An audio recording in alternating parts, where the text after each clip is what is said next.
In this series, we're going to explain what a fix is, what a course line is, how to take a fix, various methods of taking a fix, how to use an estimated position and dead reckoning, or determining where you'll be in a little while or where you are when you can't take a fix. We'll determine our set and drift from tide, wind, and currents, and how to utilize that to stay on course. We'll put everything together in the end and do an example Gulf Stream crossing from Florida to the Bahamas. Let's get started. Part 2, Plotting Tools. Today we're going to look at three basic plotting tools: dividers, parallel rules, and a protractor rule. Dividers are primarily used to determine distance. So how do we determine distance on a chart? In order to measure distance on a chart, we need to know where to look. There's generally two places to find distance. You may find a scale on some charts for distance, but every chart will have latitude. And remember that 1 minute of latitude equals 1 nautical mile. We only use latitude for measuring distance on a chart. We never use longitude. Longitude are meridians. Meridians meet at the poles, and therefore the distance between meridians vary across the globe. But latitude lines are parallel. They never change distance. So we can always use latitude for measuring on a chart. Never longitude, always latitude. All we have to do to determine a nautical mile is take our dividers, place the points exactly 1 minute apart on the left or right hand side of our chart to determine 1 nautical mile. We can simply move the divider points any amount of distance we want based on latitude.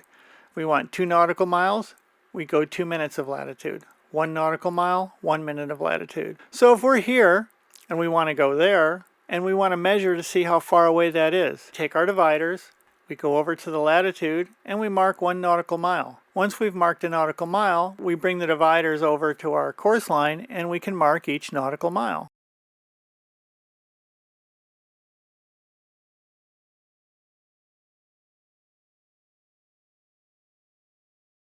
We come to the last mark. It's shorter, so we need to determine that distance. We change our divider distance between our 2 points to the actual distance that we want to measure. We come over to the latitude and we can check, and we see in this case it's 9/10 of 1 nautical mile. Now we know the distance between our current position and where we want to go, that being 2.9 nautical miles. And that is basically how you use dividers. Parallel rules are used to keep lines in parallel as you work on the chart. From our current position to where we want to go, we can draw a course line with one side of our parallel rules. Then holding that side of our parallel rules tightly, we can slide the other side around and walk our parallel rules anywhere we need to walk them to. In this case, to our compass rose, where we take a look at our course line and find that it's 326 degrees true. Remember, on chart work, we always work true north. We can take our variation of 6 degrees west, remember we add west, and we determine our actual course to where we want to go of 332 degrees magnetic. And that's basically how we use parallel rules. Using a protractor rule is a little bit different.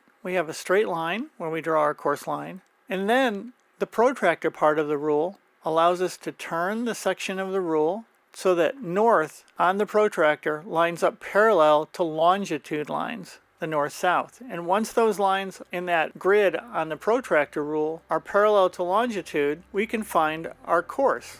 In this case, our course is 326 degrees. We can also take a look and determine our variation. Off the center of our compass, we find the variation approximately 6 degrees west. Back on that protractor, by the big N, we can see there are little hash marks below the numbers, and those are 1 degree each for variation, so we can simply count to the west 6 degrees to determine that our actual course is 332 magnetic. And now we can convert that to our ship's compass if we need to find our way. And that's basically how we use a protractor rule, parallel rules, and dividers.